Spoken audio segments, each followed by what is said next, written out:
ರಾಷ್ಟ್ರದಲ್ಲಿ ಒಂದು ಪದ್ಧತಿ ಇದೆ. ನಮ್ಮ ಫೆಡರಲ್ ಸ್ಟ್ರಕ್ಚರಲ್ಲಿ ಒಕ್ಕೂಟದ ವ್ಯವಸ್ಥೆ ಅಂತ ಕರಿತೀವಿ ನಾವು. ಫೆಡರಲ್ ಸ್ಟ್ರಕ್ಚರು ಬಾಬಾ ಸಾಹೇಬ್ ಅಂಬೇಡ್ಕರ್ ಅವರು ಸಂವಿಧಾನದಲ್ಲಿ ಬರೆಯುವಾಗ we need A strong centre, at the same time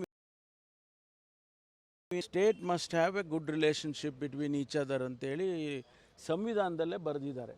ಅವರ ಕಾನ್ಸ್ಟಿಟ್ಯೂಂಟ್ ಅಸೆಂಬ್ಲಿ ಭಾಷಣ ಕೇಳಿದ್ರೆ ಸೆಂಟರ್ ಅಂತ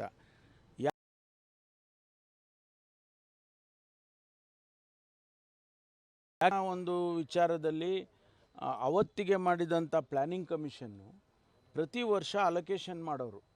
ಪ್ಲ್ಯಾನಿಂಗ್ ಕಮಿಷನ್ನವರು ಅಲೊಕೇಶನ್ ಮಾಡೋರು, ಇಷ್ಟು ಪರ್ಸೆಂಟೇಜು ನಮ್ಮ ಟ್ಯಾಕ್ಸ್ನಲ್ಲಿ ಕೊಡ್ತಕ್ಕಂಥ ವ್ಯವಸ್ಥೆ, ಅದನ್ನು ಮಾಡಿ ಇಟ್ಬಿಟ್ಟಿದ್ದಾರೆ. ಅದೇನು ಹೊಸದಾಗಿ ಯಾರೂ ಏನು ಮಾಡಬೇಕಾಗಿಲ್ಲ. ನಾವು ಈಗ GST ಬಂದ ಮೇಲೆ ನಮ್ಮ ಟ್ಯಾಕ್ಸ್ ಕಲೆಕ್ಷನ್ನು ಇಡೀ ದೇಶದಲ್ಲಿ 2ನೇ ಸ್ಥಾನದಲ್ಲಿದೆ Karnataka. That means it's a vibrant economy of the state. Maharashtra ದೊಡ್ಡ ಸ್ಟೇಟು, ಮಹಾರಾಷ್ಟ್ರದಲ್ಲಿ ಬಾಂಬೆ ಇದೆ, ಎಂಟೈರ್ ನ್ಯಾಷನಲ್ ಇಂಟರ್ನ್ಯಾಷನಲ್ ಆ್ಯಕ್ಟಿವಿಟೀಸ್ ನಡೆಯುತ್ತೆ. ಹಾಗಾಗಿ ಮಹಾರಾಷ್ಟ್ರ ನಂಬರ್ 1 ಸ್ಥಾನದಲ್ಲಿದೆ. ನಾವು ಏನು ಕರ್ನಾಟಕ ಕೂಡ ಇವತ್ತು 2ನೇ ಸ್ಥಾನದಲ್ಲಿದ್ದೇವೆ. ನಾವು ಕಟ್ಟತಕ್ಕಂಥ ಟ್ಯಾಕ್ಸ್ನಲ್ಲಿ ಡೆವಲ್ಯೂಷನ್ ಆಗಬೇಕಲ್ಲ, ನಮ್ಗೆ ವಾಪಸ್ ಕೊಡಬೇಕಲ್ಲ ಇಂತಿಷ್ಟು ಪರ್ಸೆಂಟೇಜ್ ಅಂತ. ಆ ಕಾನೂನು ಪ್ರಕಾರ ಕೊಡಬೇಕು, ಕೊಡಲಿಲ್ಲ. ಅದನ್ನು ನಾವು ಕೇಳ್ತಾ ಇದ್ದೀವಿ. ಒಂದು. ಎರಡನೇದು, ಬರಗಾಲ ಬಂತು, ನಮಗೆ ನಷ್ಟ ಆಗಿದೆ, 35,000 ಕೋಟಿ ನಷ್ಟ ಆಗಿದೆ ಅಂತ ನಾವು ಅಂದಾಜು ಮಾಡಿದ್ದೀವಿ. ಆದರೆ ನಾವು ಅಷ್ಟು ಕೇಳಿಲ್ಲ, 18,000 ಕೋಟಿ ರೂಪಾಯಿನ ಕೇಳಿದ್ದೇವೆ. 18,000 ಕೋಟಿನಲ್ಲಿ ₹1 ಕೊಡಲಿಲ್ಲ ಅಂದರೆ ಹೇಗೆ ಸ್ಟೇಟು ಸೆಂಟರ್ದು ರಿಲೇಷನ್ಶಿಪ್ ಇರುತ್ತೆ ಹೇಳಿ. ಅದಕ್ಕೆ ನಾವು ಇವಾಗ ಡೆಲ್ಲಿಗೆ ಹೋಗಿ ಇಡೀ ರಾಷ್ಟ್ರದ ಗಮನವನ್ನು ಸೆಳೀಬೇಕು ಅಂತೇಳಿ ನಾವು ಡೆಲ್ಲಿಗೆ ಹೋಗ್ತಾ ಇದ್ದೀವಿ. ಕೇಂದ್ರ ಸರ್ಕಾರದ ಮಾನ್ಯ ಪ್ರಧಾನಮಂತ್ರಿಗಳು, ಗೃಹ ಸಚಿವರು ಅವರ ಗಮನವನ್ನು ಸೆಳೀಬೇಕು ಅಂತೇಳಿ ಅಲ್ಲಿಗೆ ಹೋಗ್ತಾ. ಯಾಕೆಂದರೆ ನಾವು ನಮ್ಮ ಸಚಿವರು ಹೋಗಿ, ಮುಖ್ಯಮಂತ್ರಿಗಳು ಹೋಗಿ ಭೇಟಿ ಮಾಡಿ, ಪ್ರಧಾನಮಂತ್ರಿಗಳನ್ನು ಭೇಟಿ ಮಾಡಿ, ಗೃಹ ಸಚಿವರನ್ನು ಭೇಟಿ ಮಾಡಿ ಬಂದರೂ ಕೂಡ ಅವರು ಇಲ್ಲಿವರೆಗೂ ನಮಗೆ ಕೊಟ್ಟಿಲ್ಲ. NDRFನಲ್ಲಿ ನಮಗೆ ಬರಬೇಕು ಇಂತಿಷ್ಟು ಪರ್ಸೆಂಟೇಜ್ ಅಂತ NDRFಲ್ಲಿ ಕೊಡ್ತಾರೆ ಡಿಸಾಸ್ಟರ್ ಮ್ಯಾನೇಜ್ಮೆಂಟಿಗೆ, ಅದನ್ನು ಕೂಡ ಕೊಟ್ಟಿಲ್ಲ.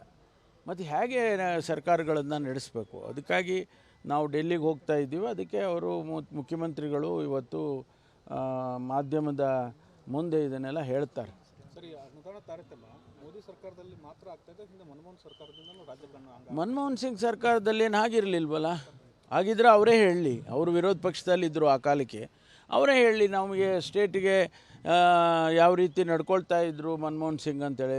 ಬೀಯಿಂಗ್ ಅನ್ ಎಕಾನಮಿಸ್ಟ್, ಪ್ರಧಾನಮಂತ್ರಿ, ಕಾಂಗ್ರೆಸ್ಸಿನ ಪ್ರಧಾನಮಂತ್ರಿ ಅಂತ ಬಿಟ್ಬಿಡಿ ಅವ್ರನ್ನ, ಯಾರನ್ನು?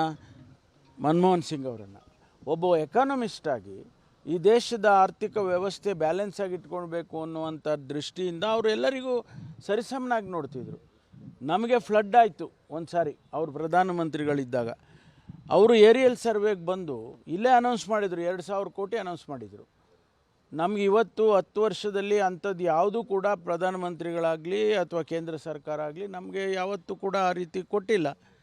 ನಾವು ಇದನ್ನೇ ರಾಜಕೀಯವಾಗಿ ನಾವು ಮಾಡೋಕ್ಕೆ ಹೋಗಿಲ್ಲ. ಆದರೂ ಕೂಡ ಜನಸಮುದಾಯದಲ್ಲಿ ಇದೆಲ್ಲ ಗೊತ್ತಿರೋ ಅಂಥದ್ದು. ನಮಗೆ ಬರಬೇಕಾದಂಥ, ನಾವೇನು ಬೇರೆ ನೀವು ಎಕ್ಸ್ಟ್ರಾ ಕೊಡಿಯಪ್ಪ, ಸ್ಪೆಷಲ್ ಗ್ರಾಂಟ್ ಕೊಡಿ ಅಂತಲೂ ಕೇಳ್ತಾ ಇಲ್ಲ. ನಮಗೆ ಬರಬೇಕಾದನ್ನು ಕೊಡಿ ಅಂತ ಕೇಳಿದ್ರೆ ಅದನ್ನು ಕೊಡೋದಿಲ್ಲ ಅಂದರೆ ಏನು ಮಾಡಬೇಕು? NDA ಗೌರ್ಮೆಂಟ್ ಎರಡರದ್ದು ಕೂಡ ಶ್ವೇತಪತ್ರ ಹೊರಡಿಸ್ಲಿ ಕಾಂಗ್ರೆಸ್ನವರು ಅಂತೇಳಿ ಸವಾಲಾಗ್ತದೆ. ಎಷ್ಟು ಅನುದಾನ ಬಂದಿದೆ ಅಲ್ಲ, ಅವ್ರು ಹೊರಡಿಸ್ಬೇಕು ಶ್ವೇತಪತ್ರ. ನಾವೆಂಗೆ ಅವರಲ್ವ ಅಧಿಕಾರದಲ್ಲಿರೋದು? ರಾಜ್ಯದಲ್ಲಿ ನಮ್ಮದು ಇಲ್ಲಿ ಹೊರಡಿಸ್ತೀವಿ, ನಾವು ಖಂಡಿತ ಹೊರಡಿಸ್ತೀವಿ. ಆದರೆ ಅವರು ಹೊರಡಿಸ್ಲಿ. ಕೇಂದ್ರ ಸರ್ಕಾರ ಯಾವ್ಯಾವ ರಾಜ್ಯಕ್ಕೆ ಎಷ್ಟೆಷ್ಟು ಗ್ರಾಂಟ್ ಕೊಟ್ಟಿದ್ದೀವಿ, ಎಷ್ಟೆಷ್ಟು ಟ್ಯಾಕ್ಸ್ ಕಲೆಕ್ಷನ್ ಆಗಿದೆ, ಅದನ್ನು ಅವ್ರು ಹೇಳಲಿ. ಅವರು ಗೊತ್ತಾಗುತ್ತೆ, ಆವಾಗ ಗೊತ್ತಾಗಲ್ವಾ? ಸರ್, ವಿಜೇಂದ್ರ ಅವರು ಈಗೊಂದು ಆರೋಪ ಮಾಡಿದ್ದಾರೆ, ರಾಜಸ್ವ ಹಣ ಬರೀ 80% ಆಗಬೇಕಾಗಿದ್ದು ಕೇವಲ 60% ಆಗಿದೆ. ಹಾಗಾಗಿ ಅದನ್ನು ಮುಚ್ಕೊಳ್ಳೋಕ್ಕೋಸ್ಕರ. ನೋಡಿ ಸ್ವಾಮಿ, ಅದೆಲ್ಲ ಮುಚ್ಚೋದು, ಆಮೇಲಿಂದ ಕಡಿಮೆ ಮಾಡೋದು, ಅದೆಲ್ಲ ಆಮೇಲೆ ಮಾತಾಡೋಣ. ಅದರದ್ದೇನು ತೊಂದರೆ ಇಲ್ಲ. ನಾವು ದೇಶದಲ್ಲಿ 2ನೇ ರಾಜ್ಯ ಟ್ಯಾಕ್ಸ್ ಕಟ್ಟಿರೋದ್ರಲ್ಲಿ ಅನ್ನೋದು ಹೌದಲ್ವಾ? ಅದನ್ನು ಹೇಳ್ಬಿಡ್ಲಿ ವಿಜೇಂದ್ರ ಅವರು, ಇಲ್ಲ ಅಂತ ಹೇಳಲಿಯಪ್ಪ. ಅದರಲ್ಲಿ ನಮಗೆ ಕೊಡಬೇಕು ಅಂತಿದೆಯಲ್ಲ, ಅದನ್ನು ಕೊಡಬೇಕಾ ಇಲ್ವಾ ಅದನ್ನು ಹೇಳ್ಬಿಡಿ. ಇಲ್ಲ ಕೊಡಬೇಕಾಗಿಲ್ಲ ಅಂತ ಹೇಳಿ. ಸುಮ್ಮನೆ ಅದು ಇದು ಏನೋ ಹೇಳಿದರೆ ಇರ್ತಕ್ಕಂಥ ವಿಷಯವನ್ನು ಮಾತಾಡೋಣ. ನಮಗೆ ಟ್ಯಾಕ್ಸ್ ಕಟ್ಟಿದ್ದೀವಿ, ನಮಗೆ ಕಷ್ಟ ಆಗಿದೆ ಬರಗಾಲ, ನಮಗೆ ಕೊಡಬೇಕಾದದ್ದನ್ನು ನಮ್ಗೆ ಕೊಡಿ ಅಂತ ನಮ್ಮ ಹಕ್ಕು ನಮ್ಗೆ ಕೇಳ್ತೀವಿ.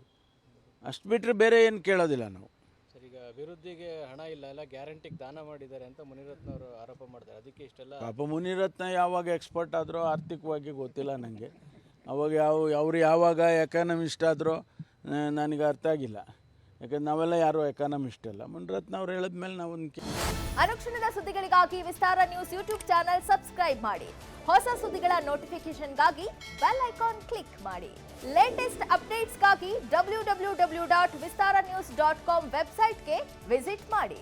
ಅಂಗೈಯಲ್ಲೇ ಜಗತ್ತಿನ ಸುದ್ದಿ ತಿಳಿಯಲು ವಿಸ್ತಾರ ನ್ಯೂಸ್ ಕನ್ನಡ ಆಪ್ ಡೌನ್ಲೋಡ್ ಮಾಡಿ.